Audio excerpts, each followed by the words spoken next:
I'm going to do something that's unique. I don't think it's ever been done before. I'm going to be shutting down Muhammad tonight, and the Quran tonight, and Mecca. And I'm going to do it all three tonight using only evidence from the 7th century. From the century where this man lived, from the century where this book supposedly was revealed, and from the century where this city existed. So bear with me, that's an awful lot to shut down, and I've got to do it in 1 hour. So I'm going to ask that you don't look at me. I want you to look at the screens, because we're going to zip through this material. Put your pens down. You're not going to keep up. Stop talking to your neighbors. They'll probably be looking up here instead. And afterwards, because of the fact that it's going to take a whole hour and probably a little bit more to do this, I want to hear what your questions are, but I can't do it from here. So we're going to shut down the meeting, and then I'm going to come back out here in the front. And if any of you have questions you want to throw at me, please do.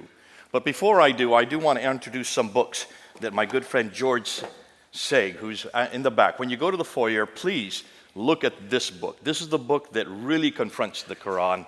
It's put by Abdullah Abd al-Fadi. The one that I'm going to be talking about is this book. That's going to be on later on in the talk today. This is the #1 book that has really shut down the manuscripts of the Quran. I'll be talking about some of the Muslim objections, but this is by Claire Tisdale. This has been around for 100 years, and I don't know why I'm supposed to flog this, because this is me going through the British Museum looking at the Bible as the alternative to the Quran. But this is a video, a DVD that helps you with that. So let's get right into the historical critique of Islam. A quick overview, emphasis on quick. So let's head on. What am I going to do? I'm going to look at 4 areas. I'm going to look at the problem with the sources, then I'm going to hit Mecca, go from there to Muhammad, and then from there to the Quran. We're going to end with the Quran because it's by far the most damaging material. Much of what I'm going to be introducing tonight, most of you have never seen before. And if you have, well, great, God bless you, because then you'll probably understand a little bit. But most of you, this will be new. What are the claims that the Muslims make concerning the standard Islamic narrative, S-I-N? Isn't that great? Sin. We're going to shut down sin tonight. The standard Islamic narrative are their traditions. This is what every Muslim needs to know.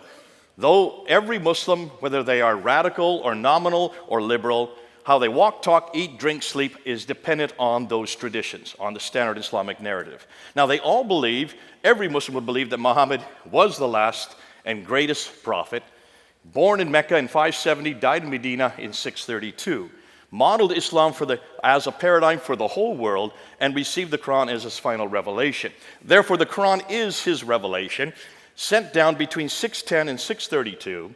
It is the greatest, the only perfectly preserved revelation according to Islam, the final revelation, and it corrects everything that has gone before. Therefore, Islam, naturally, they would say, is their final religion based on Muhammad's life and saying, that's the Sunnah, and on the Quran's teachings. Conclusion? Well, obviously, they're dependent on 3 things: the book, the man, and the place. And that's what we're going to confront tonight: the book, the man, and the place. The book, the Quran, the man, Muhammad, and the place, Mecca.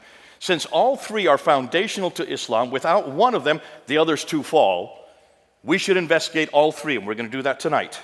But in the 7th century, and in the central part of Arabia, the Hijaz, where Mecca and Medina are placed. To do that, we need to start with the sources. Where are we going to go? Where did all these stories come from? Everything we know about Muhammad, everything we know about Mecca, everything we know about the book itself has to come from a source. Now, let's go and look at that source, because this will underline why there's a problem with everything else tonight. Now, to be that, I want you to look at this map. Here's a map of the Middle East, of Arabia. According to the standard Islamic narrative, Muhammad's empire encompassed that brown area. So look at the brown area. That's what existed in Islam up until 632 when he died. Then what they tell us is the Rashidun period came into existence. That's Abu Bakr, Umar, Uthman, and Ali. The next 4 caliphs, they encompass that orange area. So there is the expansion moving out. And then you have the Umayyad dynasty, which is the first real big caliphate, according to them. That's the purple area. I don't care too much about the purple area tonight. I want to look at the brown and the orange area, okay? That's the area I want to look at. So from Tripoli in the west all the way to Afghanistan in the east, from Turkey in the north down to Yemen in the south. Bear with me, let's go to it. Now here's what they say. This is their narrative. This is not my narrative. They say that Muhammad was born in 570. The Quran was revealed beginning in 610. He then moves up and goes up from Mecca all the way up to Jerusalem, goes up to the seven heavens, meets Allah, comes down, meets Moses, and finds out that he's to pray 50 times. Moses says, get it down. So he bounces back and forth between the seventh and the fifth heaven and gets it from 50 down to 30, down to 20, down to 10, down to 5 prayers. So that happens in 621. He then moves out of Mecca, moves up to Medina in 622, comes and takes over Mecca and defeats Mecca in 633, and then dies in 632. So that's the life of Muhammad according to their traditions. Once he dies, Abu Bakr takes over for 2 years. He dies peacefully. And then comes Umar, who takes over for 10 years. He does not die peacefully. He is killed. And then, of course, Uthman takes over, and he lasts for about 12 years before he is killed. But while he is there as the caliph, the Quran is finalized. So the Quran, the book we're going to look at tonight, was created. This book that I have in my hands right here is from Uthman. That's what every Muslim will tell you. And then when he is killed, Ali takes over, and he only lasts about 5 years before he is defeated there at the Battle of Siffin by Muawiyah. So, conclusion, Islam was fully formed in the Hijaz by 661. That's what they say. Do you all believe that? We'll say yes for now, okay? In about an hour, you can say no. But for now, let's just say yes. Go with me. Now, here's the question. Everything I've just told you, how in the world and where do you get it from? Well, you would hope that it comes from people that were actually living at that time, right? And from people who are actually living there, right? Eyewitnesses, like we have with Jesus. Matthew, he was an eyewitness. John, he was an eyewitness. You would hope the same thing would work with Islam. Well, let's go and see what we find. In order to know who Muhammad was, everything that we happened, everything that I've just showed you, we need to go back to the sources for all these stories. Now, Muhammad dies in 632. The first source we get are what we know is his biography, known as the Sirah. So who wrote the biography? Somebody who knew Muhammad, right? No. The first one they claim who writes it down was Ibn Ishaq, who died in 765. That's 130 years after Muhammad. Is there a problem there, folks? Okay, you're coming with me. Let's continue. But we don't have Ibn Ishaq.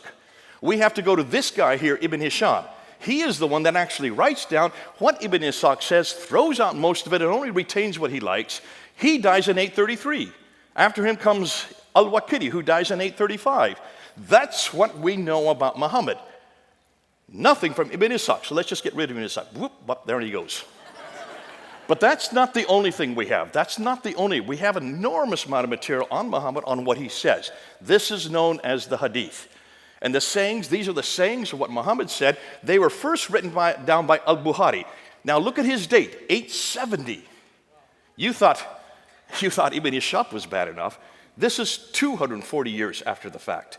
And after him, there's others like Sahih Muslim, Ibn Dawud, you have Tirmidhi, you have Majah, you have Abda, and then you have Nasai. So those are the 6, what they thought authoritative hadith compilations that were put down. But look at, they're all in the 9th and 10th century, right? And then you have two more genre of what we know as a standard Islamic narrative, the tafsir and the tahqiq. The tafsir would be the commentaries which explain the Quran, and then of course the tafsir, which would be the histories of all mankind up until Muhammad. First written down by Al-Tabari. Look at his date. He died in 923. Now I'm putting you their death dates purposely because everything was written normally within 20 years of their death dates. That's when they would be written. But it could be changed and continue manipulated all right up until they died. Notice, everything I've showed you doesn't even begin to get written down for 200 years. 200 years after Muhammad died, you get the Sirah, then you get the Hadith, another 240 years, and it's not till the 10th century that you even get the Tafsir and the Tahqiq. Abdul Malik's name I'm putting up there because he's the first one to introduce us to anybody called Muhammad. Look, when he introduced that, he introduces it in 692. Muhammad died in 632. You've got 60 years before he's even introduced into the world stage. Does that bother any of you? But the Muhammad we're going to talk about, the Muhammad of Islam, that Muhammad was introduced by these people, the Abbasids. And they do so, they come to power in 749. The Muhammad that we look at is all their invention. And they had 84 years to finally get down his biography, and about 100 years to get down his sayings, and of course, the other two genres. So, Muhammad was revealed 84 years after the apostles created him, 141 years after he was first introduced, yet 200 years after he supposedly lived. These are all too late. Now, on top of that, let's take a look at the people that introduced him. Look where they lived. Everything we've been told, they say, happens in Mecca, Medina. That's the Hijaz. That's the central part of Arabia. Those two green circles. Yet all of the writers of those traditions worked in Baghdad, which is 1,200 miles too far to the north. You have Ibn Hisham, who was born in Basra. He grew up in Cairo, but he did his work in Baghdad. Cairo is over 990 miles from Mecca. Basra is 1,200 miles from Mecca.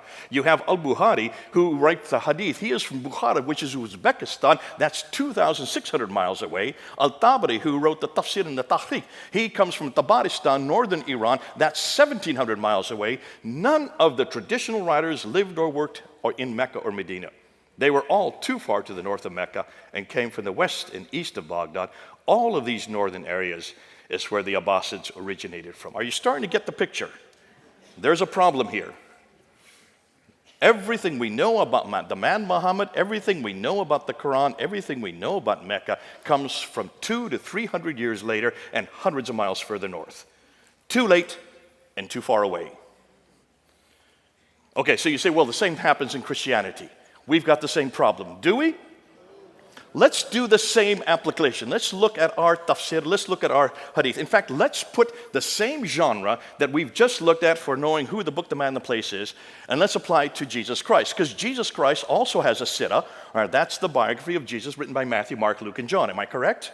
He also has a hadith. Those are the sayings by Matthew, Mark, Luke, and John when it's written in red letters. Every time Jesus speaks, that's red letters. So we also have the hadith of Jesus. We also have the tafsir. Those would be the commentaries written by Paul. Again, the commentaries of what Jesus was saying and doing, Paul then applied to Ephesus and up to Corinth and to Philippi. So that would be the commentaries. And then we also have the tahriq, which would be the histories. That's the book of Acts, written by Luke. So you have the exact same four genres in Christianity that they have in Islam. Now let's apply the dates for all of them. And I'm going to take the most liberal dates I can find. I'm going to step on all of your toes. Please don't get mad at me. I'm doing it for a reason. So let's look at, first of all, the Tahriq of Jesus.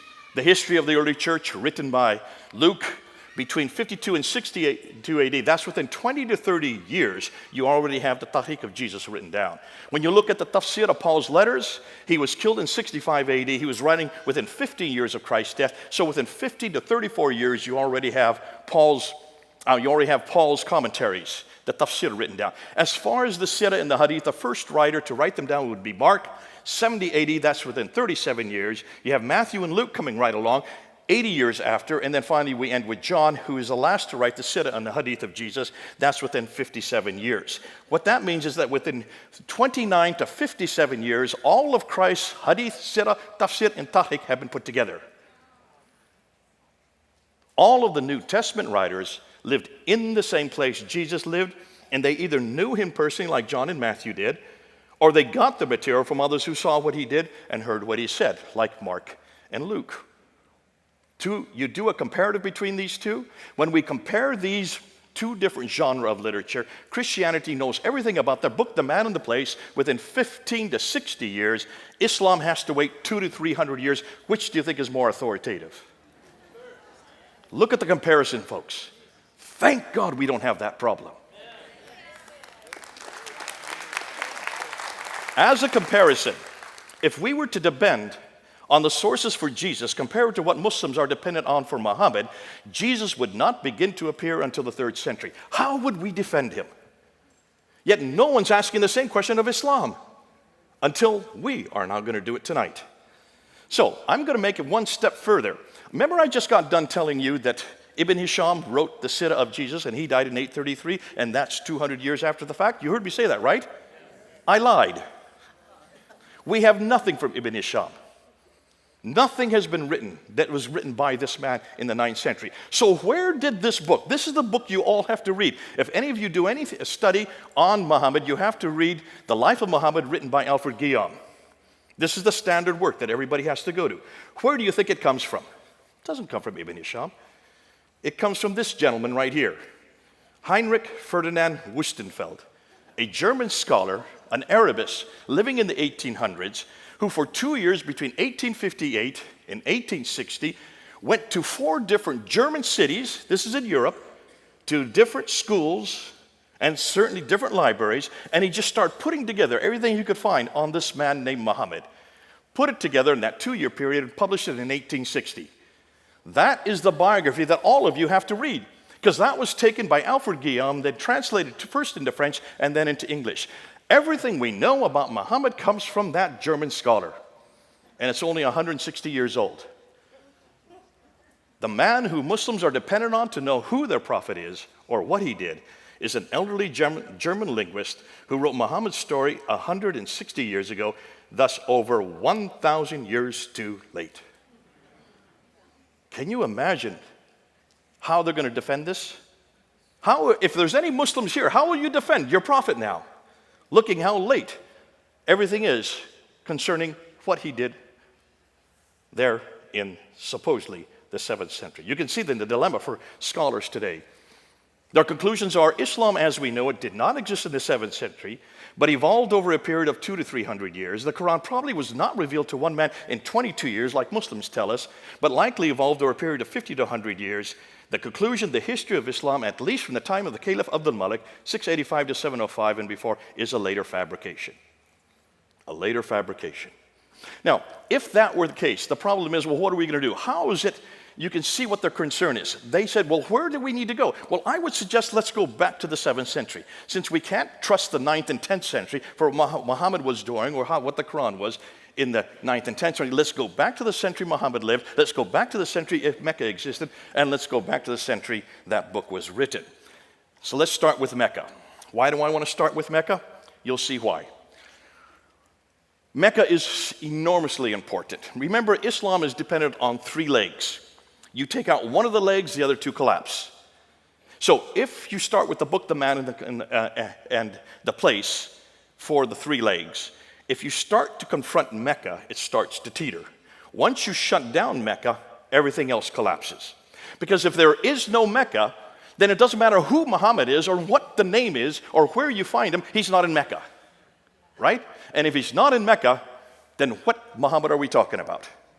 And it doesn't matter what Quran we're looking at, it's not from Mecca. If it's not from Mecca, bingo, then you got a different Quran. So let's shut down Mecca first. Let's begin with Mecca and let's see what we can find. Now this is what they claim. According to the traditions, according to the standard Islamic narrative, Mecca is where Adam and Eve are thrown down to. In chapter 7, verse 24 in the Quran, they're thrown out of the Garden of Eden down to Mecca. So obviously this is the oldest city in history, right? You have to have people to have a city. And there's no one before Adam and Eve. So it's obviously the oldest city in history. It's where Abraham lived according to chapter 21 of the Quran, verse 51 to 71. That's 1900 BC. Therefore, it had to have existed then. Sorry, let's go back. It's also the center of trade, north, south, east, and west. So it should be one of the best known and best documented places in history. Now, it's also, according to the Quran, the center of history. But here's the problem. Open up the Quran and see if you can find that word Mecca in it. You'll only find it one time, in chapter 48, verse 24. So it's not a book, it's not a place that's referred to very often, except for once. It's the place of the prophet. So let's look and see what it says about the place of the prophet in the Quran. Well, that's the mother of all settlements, according to chapter 6. It's where Adam and Eve were cast to, according to chapter 7. It's where Abraham lived, according to chapter 21. It's where Muhammad was born. And it was also where Mecca became the center of the Qibla, the direction of prayer, according to chapter 2. Now, the above imply people have lived there from the very beginning. Yet the only reference we can find is chapter 48, 24. If it's such an important place, why is there only one reference? If you look at the traditions, which are written much later, they're written in the 9th and 10th century, Mecca now does exist. That's not a problem. But take a look at where it places it. Notice what the traditions say. This place of the prophet, which is Mecca, is in a valley and has a parallel valley. It has streams. It has ruins of a pillar of salt right outside it. It has fields and trees and grass and fruit and clay and loam and olive trees. Folks, that looks like it's pretty verdant. Am I correct? Lots of vegetation, lots of water. Look at Mecca. There's no streams. There's none of these in Mecca, and there never has been. Historically, it's never had water. So obviously, whatever the traditions are referring to, it's not the Mecca we know today. When you look and unpack the Quran, and you look at it, you will notice that an awful lot of it refers to geographical locations, 65 geographical references, but only 9 places are named. And over again, it refers to these people from Ad. 23 times these people from Ad, that's the biblical Uz. 24 times the people from Thamud, that would be the Nabateans. That's 7 times the people from Midian, they're the Midianites. But take a look at the map and see where they're all placed. They're up in Jordan. Mecca is at the very bottom of the map. Do you see it down there? There's 600 miles. If this prophet were having daily contact with these people from Ad Thamud and Midian, he'd have to have a helicopter or a jet to get up and back in 1,200 miles in just one day. They didn't have helicopters back then. Can you see a problem, folks? Obviously, whoever this prophet is who's having this relationship with all these people either had to live up there or this is nothing more than fiction. When we look at the prophets, prophet after prophet, Adam and Eve, Seth, Ishmael, Noah, Hud, Saleh, Queen of Sheba, Daniel, they were all buried in Mecca. Over almost 300 prophets are buried in Mecca. Now, when they're buried in a kneeling position so that they continue to be preserved in that kneeling position. If that were the case, then they still should be there today. Am I correct? So look at all the enormous amount of building that's going on around Mecca. That building that you see there, that tower, is the 4th highest building in the world. When you look at it, you will notice all the buildings around it. You have to have huge foundations in order to build something that high. As they're building these foundations, they should have come across one prophet. They haven't found one, suggesting that none of these prophets were buried there. If the above were true, this would mean that almost all of the Bible would have to be rewritten, as all of our prophets are 600 to 1,000 miles further south. So when is the first reference you can find to Mecca? It comes from the Apocalypse of Pseudo-Methodius Continuato Byzantia Arabica, 741 A.D. Muhammad died in 632, if he even lived. That's over 100 years later that we get the first reference of it. What about the maps? Is Mecca on any map? Ptolemy is the best source to go to because he wrote the geography of Arabia, and there are those who've taken his geography and put maps together, like Reinhard Holle in 1400s. Notice when you look at the map, Mecca is not there. Here's another one put together by Laurent Fries in 1541. Notice Mecca is not there as well. Here's another one putting what Ptolemy said, put together in 1571, put together by Sebastian Munster. Same problem. Mecca just doesn't exist on any of these maps. Here's a 7th century map that has been redacted back to the 7th century. Do you see Mecca on it? I don't. Here's another one, redacted back to the 7th century. Can you find Mecca on any of these maps? Not one. So certainly Ptolemy didn't know about this place. When you look at the Qiblas, these are all the direction of prayers. Now remember, in chapter 2 of the Quran, all the Qiblas were directed to Mecca according to the Quran itself. Dan Gibson, who's done the best work on this, and he has gone through over 100 mosques, and he's gone to all their Qiblas, and notice what he has found. From the 7th century up until the 8th century, up until 706, every Qibla is facing Petra. Not one Qibla is facing Mecca. We're in the 8th century. We still can't find any mosque facing Mecca. It's not till 715 that the first mosque faced Mecca. What does that tell you? For 100 years, they never knew where Mecca was. In fact, look where all these Qiblas are. They're right there in Medina, in China, in India, in Syria, in Egypt, in Israel, in Jordan, all over the world. And yet none of them seem to know where Mecca was. For over 100 years, they didn't know where Mecca was. Were they that inept? Or did Mecca even exist? Now we come to the trade route theory, and this is where Montgomery Watt has helped out the Muslims. He tried to help them out to show that you can find Mecca if you just look at the trade route. The trade went through Mecca. Now the trade used to go this way, right up through the Persian Gulf, to Basra, across Iraq, across Syria, over into Lebanon. But then you had the Sassanians who started warring against the Byzantines. And for 200 years, from the 5th, 6th, and 7th century, they shut down the Persian Gulf because of these wars. So the trade had to be rerouted. So what Montgomery Watt says is they went from India. And remember, all the trade's coming from China and India. They can't go north because of the Hindu Kush and the Himalayas. So they come across the Arabian Sea. They come to Aden there in the south. And they go zip 1,250 miles up to Gaza in the north. Now notice Mecca's halfway. And so he said Mecca controlled that trade, and that's how Mecca became important. How many of you believe that? No one's going to raise their hands? You know why, because I'm going to shut it down. But I'm not going to shut it down. Dr. Patricia Corona shut this down.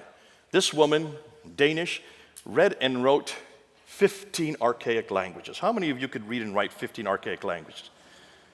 Probably the greatest scholar of her day. She just died a number of years ago. She was my authority. She was the one that helped me when I started my doctorate there in United Kingdom. And she looked at this map and she saw two problems. Let's see if you see the same two problems. This is the first one.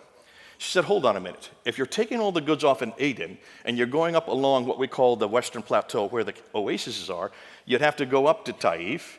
And then from Taif, you have to go down to Mecca, 3,000 feet. And then from Mecca, you've got to go back up to Yathrib. And then from Yathrib on up to Tabuk, Khaybar, and then on up to Gaza in the north. Do you see a detour there? Can you see the detour? Let me emphasize exactly why she's saying this.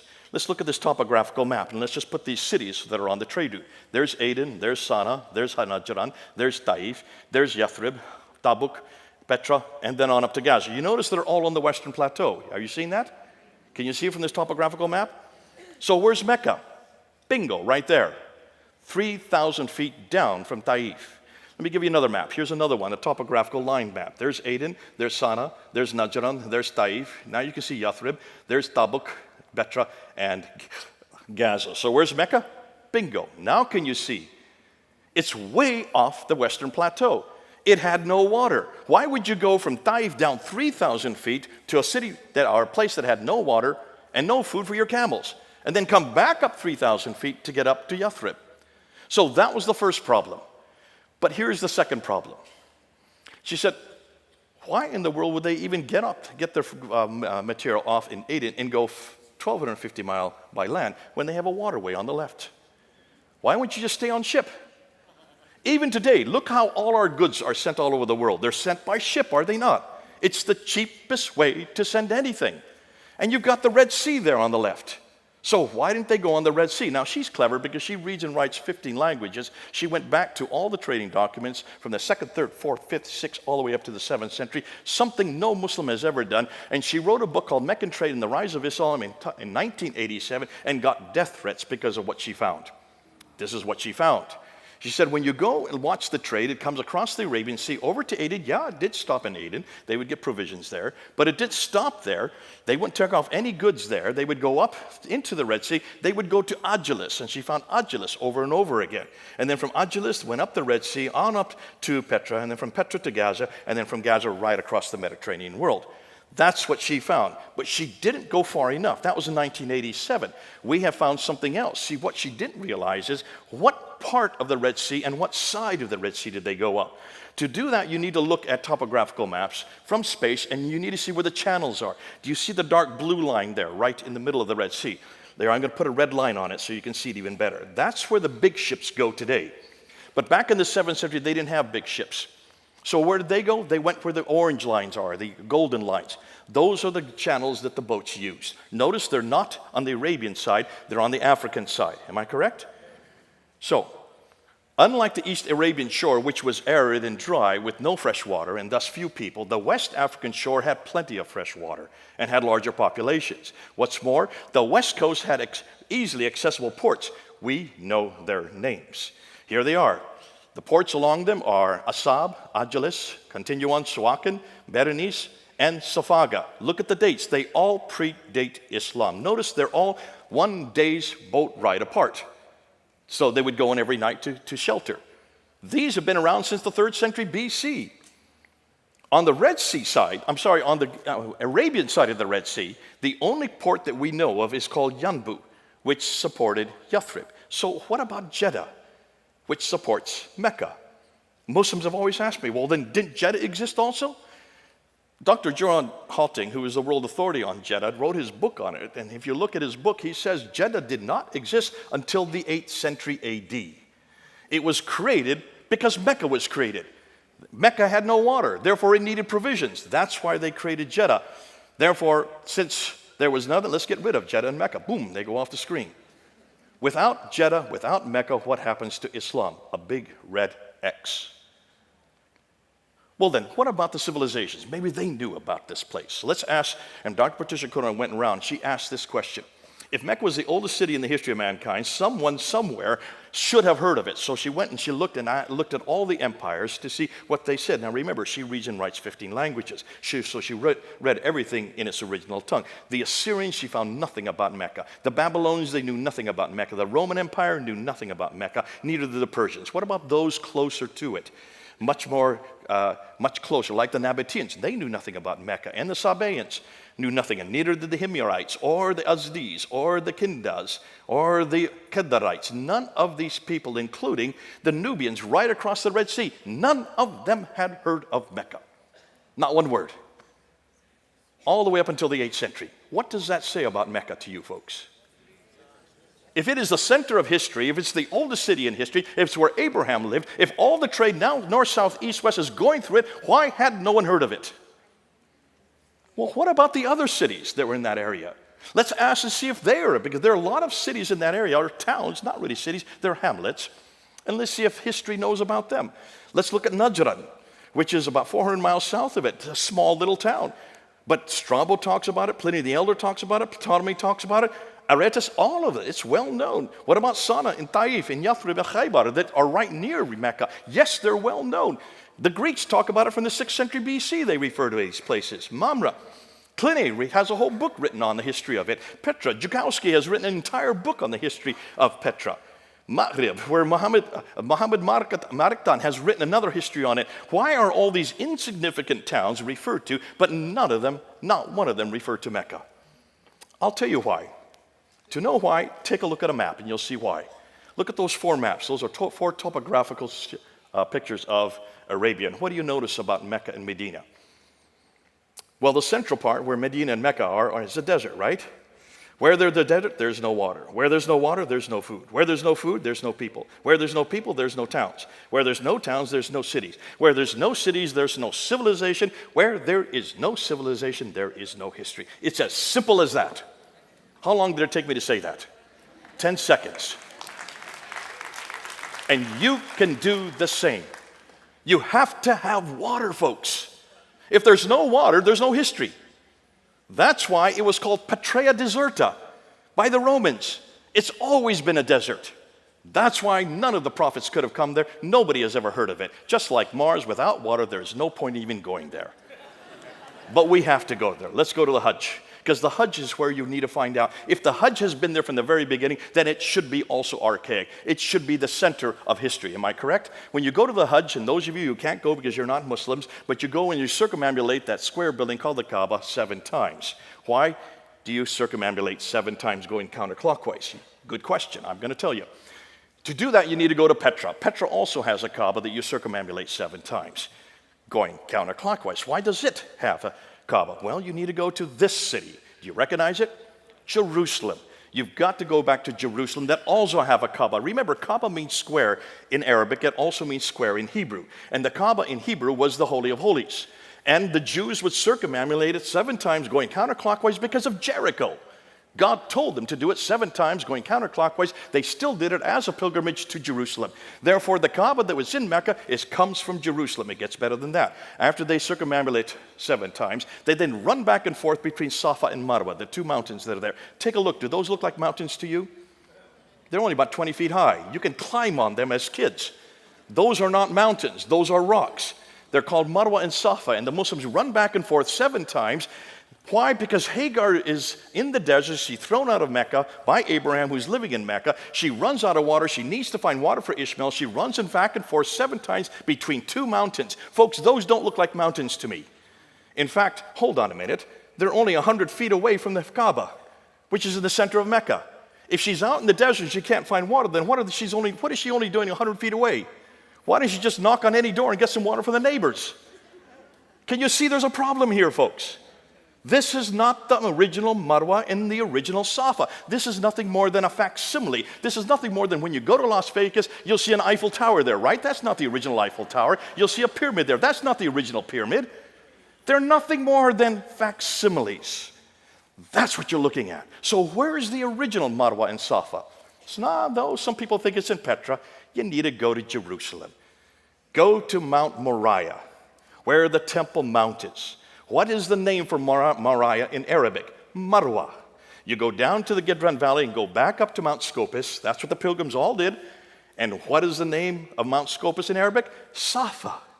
So the original Marwa, the original Safa are in Jerusalem.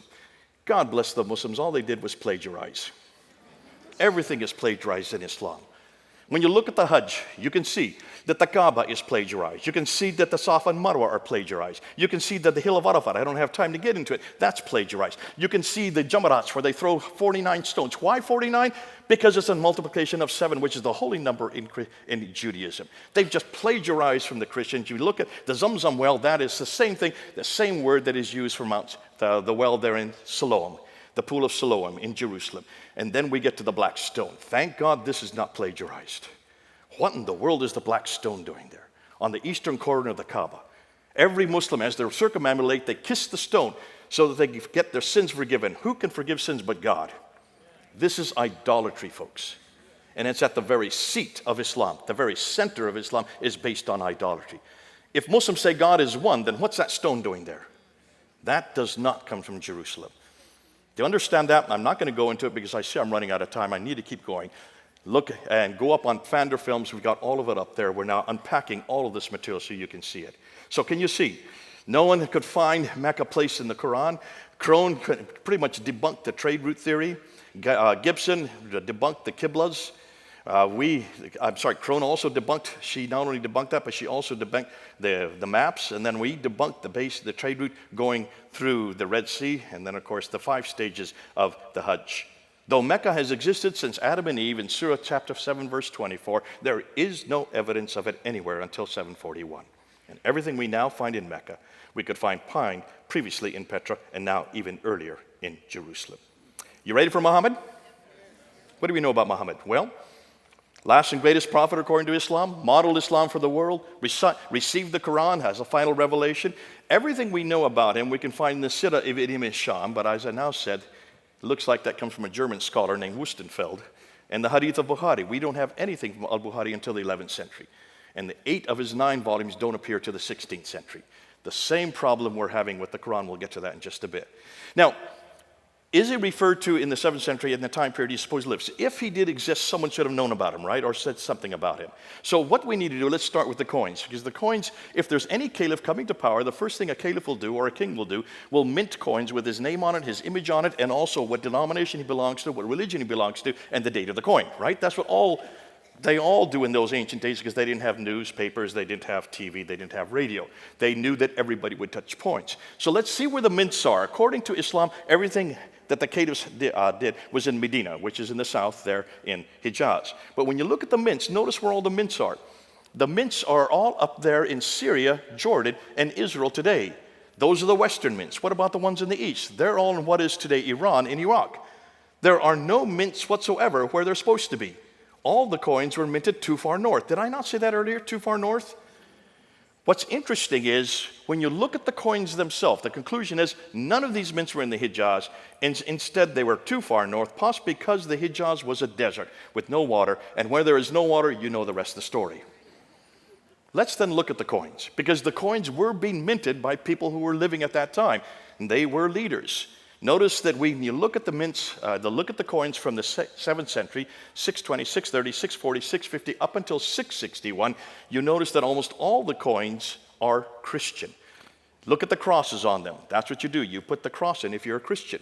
We can't find any coins whatsoever in the early 7th century that has anything to do with Islam, anything to do with Muhammad, anything to do with the Quran, or anything to do with Mecca. Not at all. So when we get to Mu'awiyah, who is the first caliph according to the Islam from the Umayyad dynasty, Mu'awiyah, the first caliph, look at his coins. He's supposed to be a good Muslim, right? But take a look. What does he have above his head? A cross.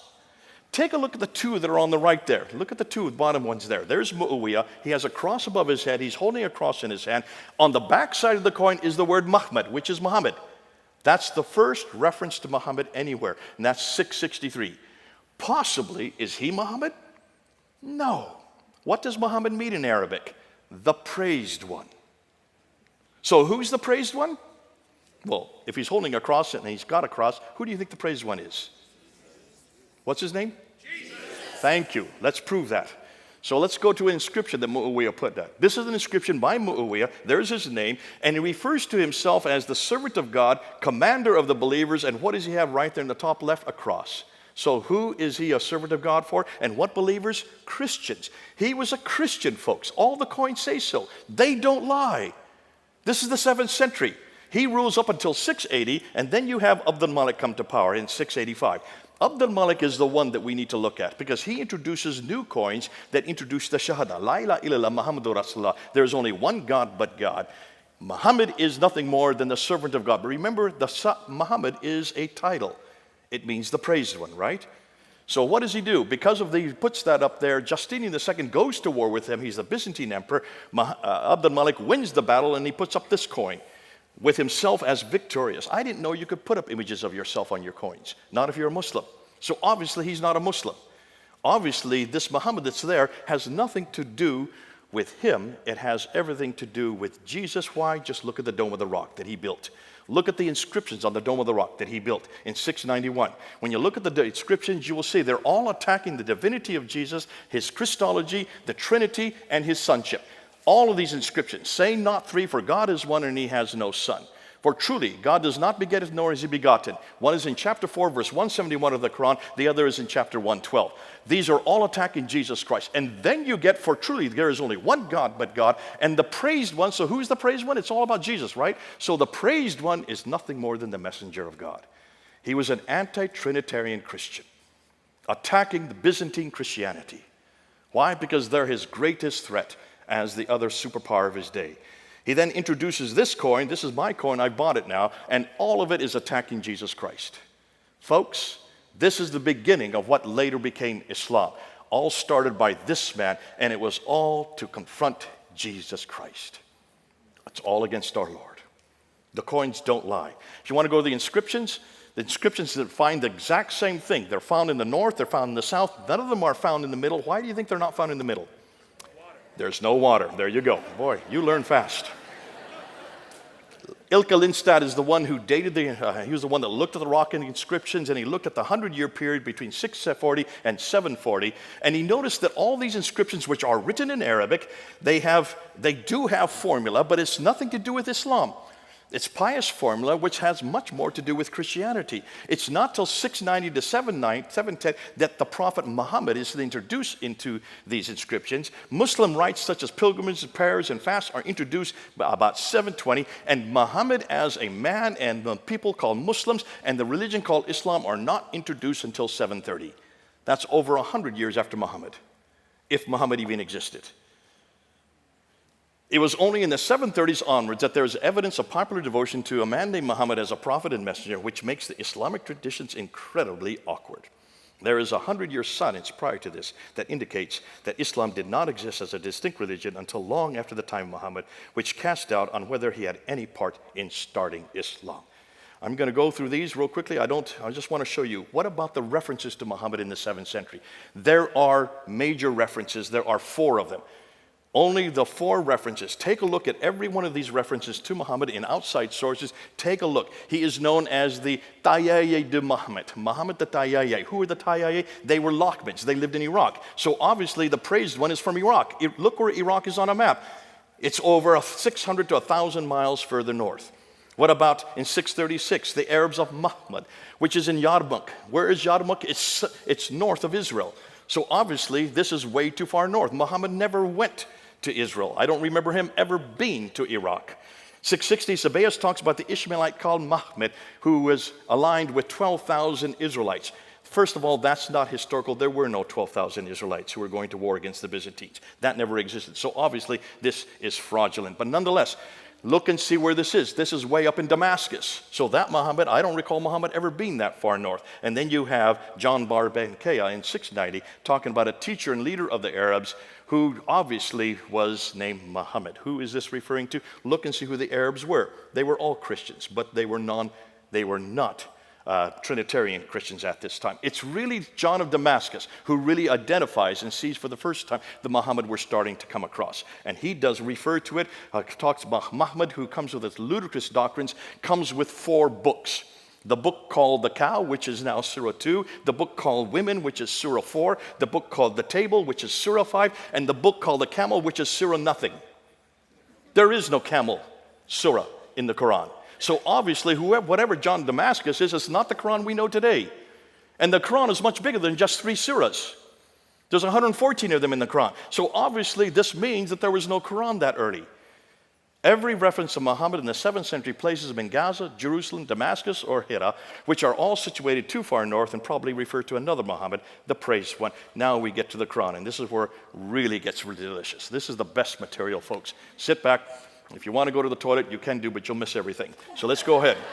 What do the Muslims claim about the Quran? Number one, it's uncreated. It's right there in the Quran itself in chapter 85, verse 22. Therefore, it has never been had any chance that any human could have any control over it. It was sent down to Muhammad between 610 and 632. That's what they claim. It was completed by Uthman in 652. That's why this book in my hand right here is from Uthman, they say. And then number 4, the Quran is unchanged in the last 1400 years. Not one word, not one letter has changed. Have you heard Muslims say this?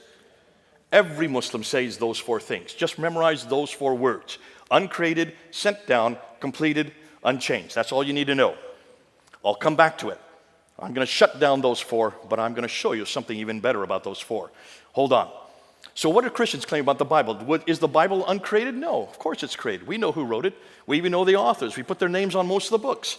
The Bible was not sent down. It was inspired by God, but not sent down through an angel.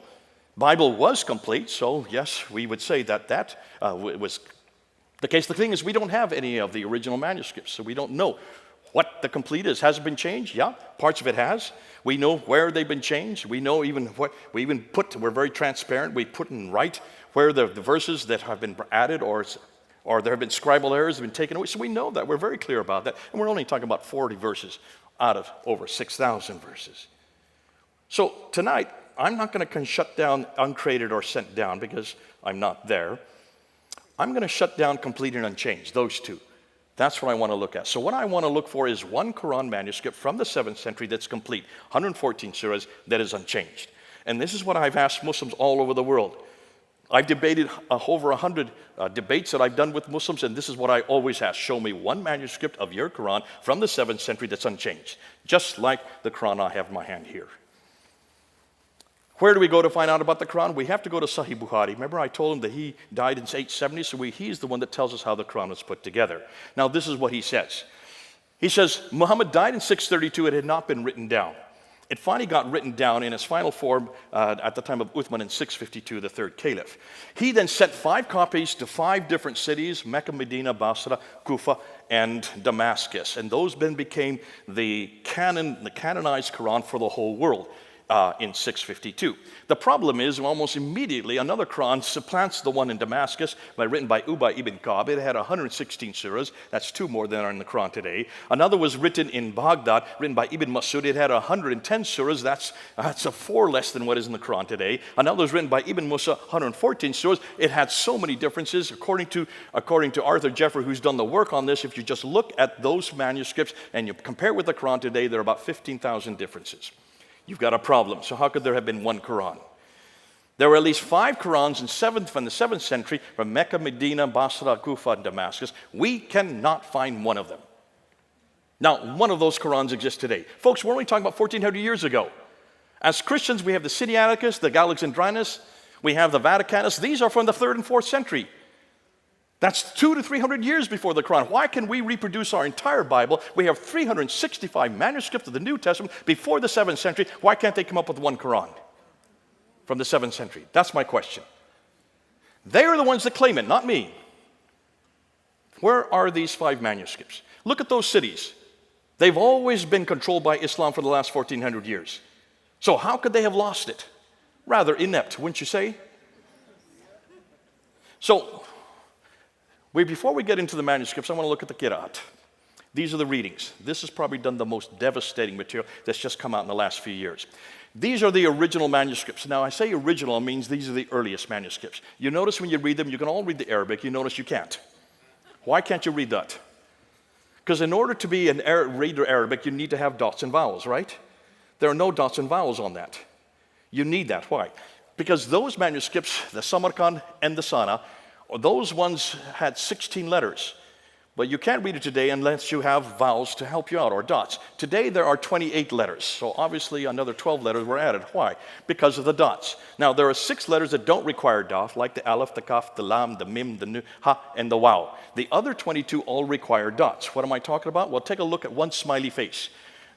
One smiley face is usually the root of most letters in Arabic. If you put 1 dot up, you have a na. 2 dots above, you have a ta. 3 dots above, you have a tha. 1 dot below, you have a ba. 2 dots below would have a ya. Na, ta, tha, ba, ya. 5 dots were added in the 8th century, not in the 7th century. Now I can read it, but that didn't exist in the 7th century. Not in those manuscripts you just saw. Hold on, what about dialectical differences? You need to have 3 vowels to have dialectical differences. So you need to have a dama, which is the u sound. You need to have a kasra, which is the e sound. And you need to have a fatha, which is the a sound. Those were only added in the late 8th century and the early 9th century. So you've got a problem here. Because suddenly you have Abdul Malik who comes to power and he wants to create a Quran because he's now introducing a prophet. A prophet has to have a book. So what do? You have to borrow right, left, and center. But the problem is you're borrowing in Arabic and you don't have any Arabic that has dots and vowels. So you decide to write your Quran with your dots in it and you call it Hafs. You decide to write you're supposed to be a male, but let's say pretend you're male today, and you call it Warsh. And you decide to write your Quran and you put your dots and vowels wherever you want to. You live in Kufa, you live in Cairo, you live in Damascus, and you put your own dots wherever you want to, and you put your dots where you want to. Suddenly we have 4 different Qurans, right? In 4 different cities. Well, that starts to proliferate. Until the 10th century, there were 700 different Qurans. Did you hear me? 700 different Qurans. According to this man who did his doctoral thesis, he's now head of the Islamic department at Harvard University. Shadi Nasser. He guessed and estimates because they're not there today. Now, you've got a problem. After all these Qurans, none of them are agreeing. You've got a difficulty. So Ibn Mujahid, a man in the 10th century, was given the responsibility to choose 7. But before we do that, notice, if dots are in different places with different vowels, just with 3 different one of those little smiley faces, you get 19 different words. There's the difficulty. So here's what he did. He was given the responsibility to choose 7. And these are the first 7 he chose. Nafi from Medina, Ibn Kathir from Mecca, Abu Amr from Basra, Ibn Amir from Damascus, Asim from Kufa, Hamza from Kufa, and Al-Iskasai from Kufa. Notice that 3 of them are from Kufa, 1 from Damascus, the other one is from Basra, and the other 2 are from Arabia. Look at the dates. What do you notice about the dates of every one of those? Look at the death dates. Every one of them either died between 736 and 805. That means 8th and 9th century. Did any of these men know Muhammad? Did they even live in the same century as Muhammad? So how could they have come from Muhammad? These are the 7 that every Muslim will swear came from Muhammad. But no one's bothered to look at their dates. I am the one that put the dates up there. You've got to put the dates together, folks. And this is where you're going to shut down every Muslim. They have no idea of these dates. Those are the first 7, but this book is not there. This is Hafs. This is the official book for the whole world today, memorized by 93% of all Muslims. Hafs an Asim. Do you see Asim's name up there, number 5? He is a disciple of Asim. So in 1194, 2 disciples were chosen from every one of the 7 to make 14, right? And that was chosen by Al-Shatibi in 1194. Now you have 7 plus 14. How many do you have? 21. Am I correct? I hope my math's right. That still isn't good enough. In the 15th century, in 429, another man named Al-Jazari chose another 9 to culminate with another 21. So now you have 30 different Qurans. No 2 are alike. But you've been told there's only one Quran, right? And the one that was chosen by Saudi Arabia was the Hafs that you see there. Guess how many differences there are between Hafs and the other 29? 93,000. 93,000. This is the first time you're hearing this, right? I hope you people who are watching, you Muslims who are watching, you're listening to this. This is going to shut down your Quran for you.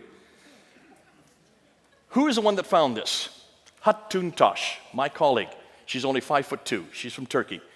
In London, she and I were on the ladder for 3 years there at Speaker's Corner every Sunday. She was the one that found these by accident because she went to Morocco, she went to Yemen, she went to Jordan, and she went into a bookstore and says, show me a Quran.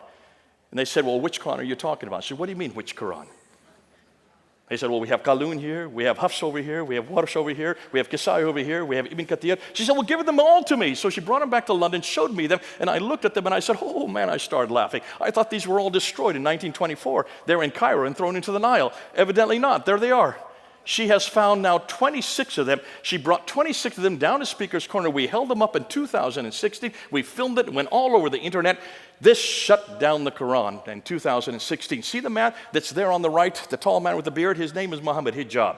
One of the most popular men on the internet. He has a following about anywhere from 500,000 to 1 million followers. He was there filming us. When he was doing that, he realized there was a problem. He quickly went outside the crowd and he yelled at all the people, come to me. Do not look at what they're showing you. Do not listen to what they're saying. I will explain everything to you. Obviously, he explained it pretty well. Why? Because 4 years later, he was shown these material. I'm not going to go into all of these. You can go into every one of them, but you can see the Hafs on the left, the Warsh on the right. In every case, it's completely different words.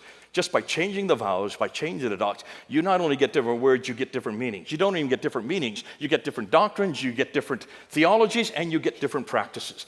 It shuts down the Quran from being preserved. Obviously, these are all done by man. There's a problem there. And so he came to this man who's the leading authority there on the right, Yasser Qadi, there in Houston, and he said, I have a problem. I'm going to put my hand out here, and this is a blank piece of paper. Which Quran are you going to write on it? Which is the one that's eternal? Which is the one that was revealed to Muhammad? Tell me, which one of it? Remember, he was the one that told all the Muslims he was going to explain it to them. Yasser Qadi says, we do not talk about this in public. This is the most difficult problem for Muslim scholars for the last 1,000 years. He said, we have a respect for the Quran. There are certain questions we don't ask. So Muhammad said, was that the problem you had when you were at Yale University getting your doctorate on this in 1995? Is that where you had a crisis of faith? He said, no, not crisis of faith, crisis of knowledge. Notice the difference. He said, in the West, the scholars have come leaps and bounds in the last 100 years. And they're looking at you, pointing to Muhammad Hijab in the East, they're looking at you like the emperor with no clothes. Why? Because your standard narrative has holes in it. What narrative? Standard Islamic narrative. S-I-N. Has holes in it. Well, we know sin has holes in it. But can you see what happened? This was only a 28 long, this is really a question that was happening. It was an interview for 28 minutes. He didn't know we were all watching this. He said, I never have talked about this for 25 years. I will never do a lecture on this. So Muhammad Hijab put his hand out a second time. He said, you've got to tell me which is the one that's eternal. Because the Quran says in chapter 85, 1 and 22, that this book is eternal. The Quran says in chapter 10, verse 15, and chapter 18, verse 27, that no man can change one word or even one letter. It says in the Quran, chapter 15, verse 9, that Allah protects his word. Which is the one? Yasser Qadi, after 28 minutes, finally had to give in. And he finally had to admit, they're all the Quran. All 30 of them. You take a little bit of Qalun, you take a little bit of Warsh, you take a little bit of Hafs, and you just mix them out, and that's the Quran we have today. I started clapping. I was watching this live. I said, Yasser Qadi, you have no idea. You've just now admitted that there are 93,000 differences. I'm going to show you these two right here. These are two of them right here. There's the Hafs, here's the Warsh. You can buy these on the internet. This is the one that is memorized by 93% of the world's population. This is memorized by 3% of the world's population. This is from Egypt. This one is from Kufa in Iraq. There are 5,000 different words between these two books. I'm holding them right here. This shuts down the Quran. Within 2 weeks, if you looked at their sites, there were hundreds of Muslims that said, we're leaving Islam because of what you have said. And our blood is going to be on your shoulders. They had to shut down those comments. Within 2 months, they had to take that video off of both their sites, but I've got it. David Wood has it. Hatun Tosh has it. And every June 8th of every year, we bring up that interview once over again and show the whole world. You cannot say that this comes from God. You cannot even say it comes from Muhammad. You can't even say it comes from Uthman. This has been changed and manipulated from the last 1,400 years. Now let's get to the manuscripts. Because the manuscripts we do have. Now, we have 8,500 Greek manuscripts, 10,000 Latin Vulgates, another 9,000 in 11 different languages. That's roughly 24,000 to 25,000 manuscripts of the New Testament alone. Am I correct? Just say yes.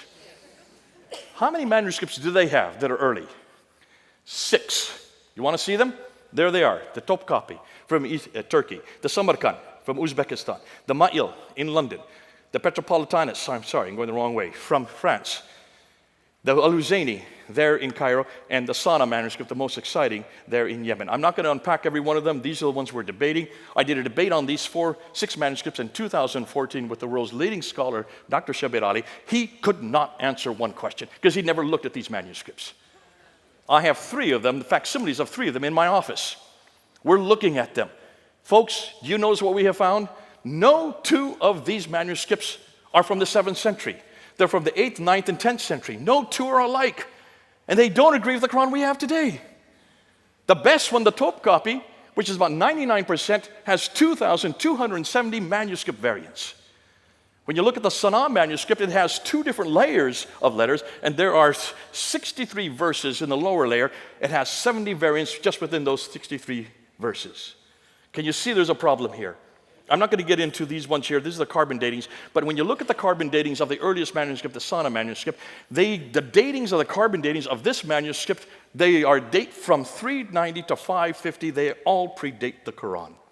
They predate Islam, and they predate Muhammad, proving that carbon dating don't use. So they came up with this book here called the Birmingham Folios, the Birmingham manuscript. Remember this in 2015? It was all over the internet. When you look at the Birmingham manuscript, it's only 2 pieces of paper, front and back. It's only 33 verses, and guess what? It's all about the 7 sleepers of Ephesus, chapter 18. That has nothing to do with Islam. It's about the proto-evangelion of James. That has nothing to do with Islam. And it's about the story of Moses. That all predates Islam. All of these are in Arabic, and they are nothing to do with Islam. So what's going on? Hold on. I want to introduce this guy here, Dr. Dan Brubaker. He was in our conference this last weekend. You should have come. This man has just shut the Quran down because of this book right here. You need to buy this book.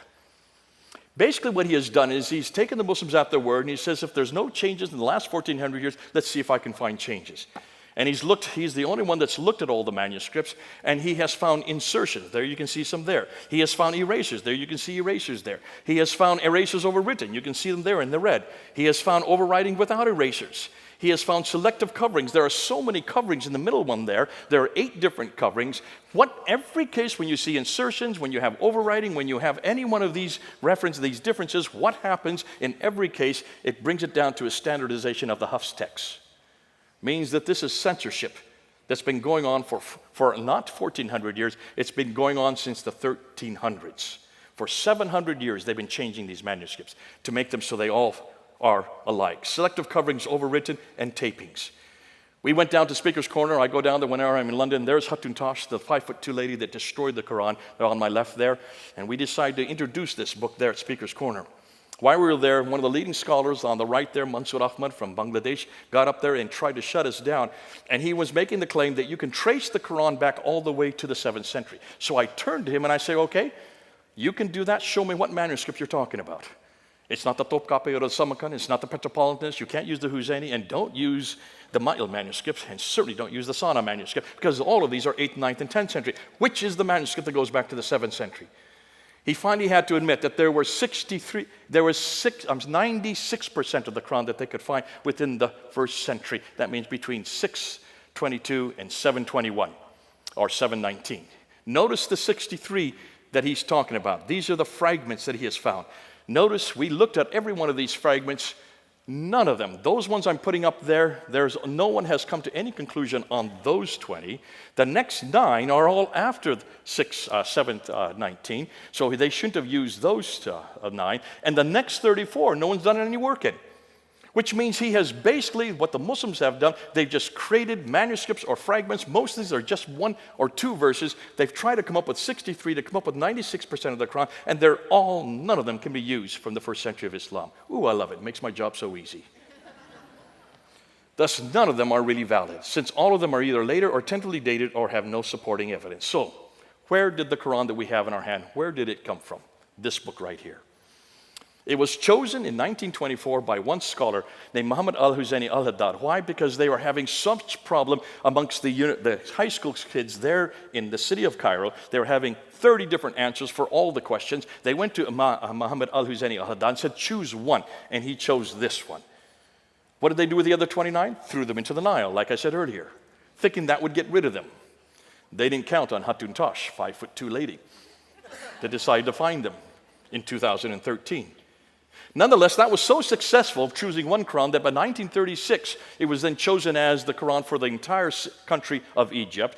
By 1985, the Saudi Arabian government saw how successful that model was, so they chose it for the whole world in 1985. How many people are older or were living in 1985? Just raise your hands. That means every one of you who's raising your hand is now older than the Quran. Oh boy, that must make you feel old. But now we're coming to the best. This is the last thing. And this is lovely. See, you'd like to know where the Quran really comes from, right? I'd like to know where the Quran really comes from. Because if you're having to put together a book because a man has been chosen who writes the book, you don't have anything at hand. What are you going to do? You're going to borrow, are you not? So this is exactly what happened in the 8th, in the 9th, in the 10th century. But what did they borrow? Let me introduce this man here, Dr. Gunther Lulling, who was a German scholar. He did his doctorate in 1970, and as he looked at the Quran, he noticed that there was some beautiful poetry in the Quran. He said, I've seen that before. So he took those 5 dots off, and he took the 3 vowels out, and replaced them with Syriac and Nabatean dots, or Nabatean Syriac, or Syriac documents, put the Syriac dots back in, and put the vowels back in. And guess what he found? That these beautiful poetry were Christian hymns written by Christians about Jesus Christ. This was found in 1970. As a result of that, he was such an embarrassment for the academia there in Germany that though he received in his doctoral the Examen Opus, which is the highest grade you could get in Germany, which means that you should be given a professorship in any university of your choice, he was thrown out of academia and he went into obscurity for 30 years. Lived on welfare with his wife. I met him in 1998. I said, could I see your doctorate? I took it back to England and I got it from German and put it into English. Now remember, when he writes, one sentence is 400 words long. That's how the academics do it in Germany. We had to bring it down so people could manage it. We got it written in English. They would not publish it there in Germany, so that he had to get it published in India. But because of that, there you can see it right there. The challenge to Islam for Reformation. Don't read that. You should read the small print. He then was resurrected because it was all over the English-speaking world. And he died a happy man in 2014. Now, Dr. Christoph Luxemburg decided to go one step further. He's also a German, but that's not his real name, because he will be killed for what he has found. He decided to do what Gunther Lulling did, but he decided to look at the dark passages. 25% of the Quran no one understands. Not even the scholars understand it. A quarter of the Quran, even the scholars don't understand. Did you know that? Can you understand the whole Bible?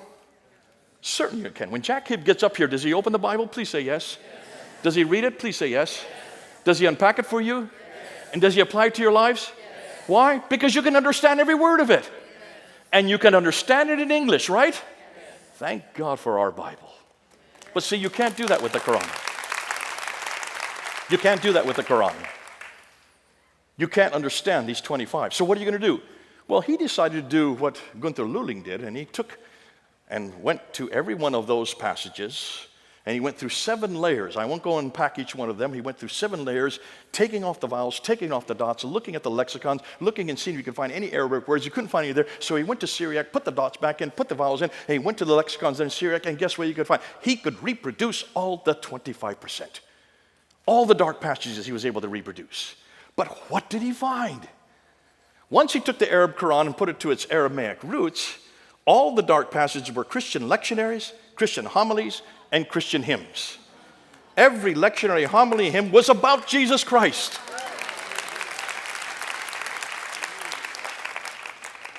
It had nothing to do with what they found, but who they found. Folks, there are 4 textual evolutions. I'm not going to go with them tonight, but can you see what we're doing? I want to ask the same question of the Quran and come to the same conclusion. Remember I said at the very beginning, the Muslims have 4 things that they demand of the Quran. It must be eternal. It must be sent down. It must be complete and unchanged. I think we shut that down tonight, have we not? And we would not say the same thing about our Word of God, the Bible. But hold on a minute. Is the Bible the only Word of God we have? Don't we have someone who's also called the Word of God, the Logos? Jesus Christ? Let's apply those four to him. Is Jesus Christ eternal? Yes. Number one. Was Jesus Christ sent down? Yes. Number two. Is Jesus complete?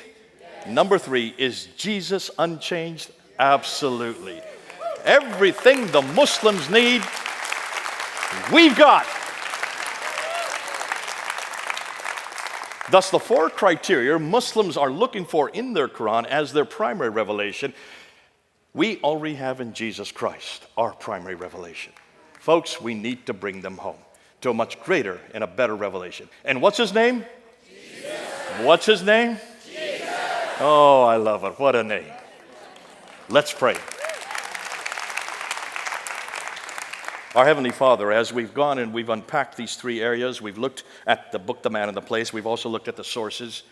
Lord, when we look at these and we realize just how hopeless and impractical Islam is, when we look and see that this is not a man who lived in the 7th century, oh, there were many people called Muhammad, the praised one. Of course, possibly even you were called that when you were here.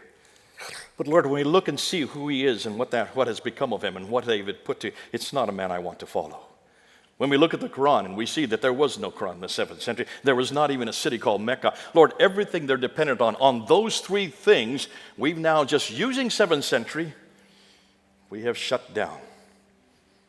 Lord, they still want to know you. They still want to believe in God. And they still want to be brought home. And Lord, we're the only ones that can do that. Lord, I want to bring them back to a better God, a bigger God, a better book, a bigger book, a better Jesus, a bigger Jesus. I want to bring them back to you because we're the only ones that have the antidote. Though we can shut it down, that's not in the reason. I don't want to shut down their man, God, and book. I want to bring them back to our man, God, and book. Lord, that's something we've got to do. The atheists can't do this. The humanists can't do this because all they give them is nihilism in response. I love these Muslims. They're my favorite people. I've worked with them for 40 years. I wouldn't be wasting my time if I didn't love them. I want them to know you. And the only way I can do that is to bring them back to you.